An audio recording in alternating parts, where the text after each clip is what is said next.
രാവിലത്തെ ഒരു അരമണിക്കൂർ നേരം ഇതാണ് പണി. കുറച്ച് പച്ചമുളക് തൈകളുണ്ട്, അതിന് വെള്ളം ഒഴിച്ചു കൊടുക്കുക, അതിന് വേണ്ട പരിരക്ഷണമില്ല. ആകെ അരമണിക്കൂറേ കിട്ടുള്ളൂ തിരക്കുകളിടയിൽ. എന്നാലും അതിങ്ങനെ നിറഞ്ഞ് കായ്ക്കുന്ന കാണുമ്പോഴേ അതൊരു സന്തോഷമാണ്. പ്രത്യേകിച്ചും നമ്മൾ ദിവസവും ഉപയോഗിക്കുന്ന പച്ചമുളകാകുമ്പോൾ വിഷരഹിതമായ പച്ചമുളക് ഉപയോഗിക്കാമല്ലോ. തക്കാളി അതുപോലെ തന്നെ നമുക്ക് തക്കാളി ഉണ്ടാക്കാം. ഞാൻ തക്കാളി നോക്കി, പക്ഷേ തക്കാളിക്കൊക്കെ ഒരുപാട് പരിചരണം വേണം. അതാണ്ട് ശരി. ഇത് വീടിൻ്റെ ഒരു ഷെഡിൻ്റെ മുകളാണ്, നല്ല വെയിലൊക്കെ ഉള്ള സ്ഥലമാണ്.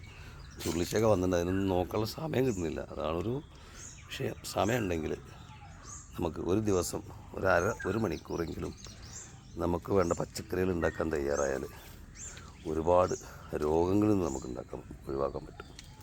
ഇത് ഞാൻ ഉപയോഗിച്ചിട്ടുള്ളത് ഇന്ത്യാഗ്രോൻ്റെ ഭൂവസ്ത്രയും അതുപോലെ ഇന്ത്യാഗ്രോൻ്റെ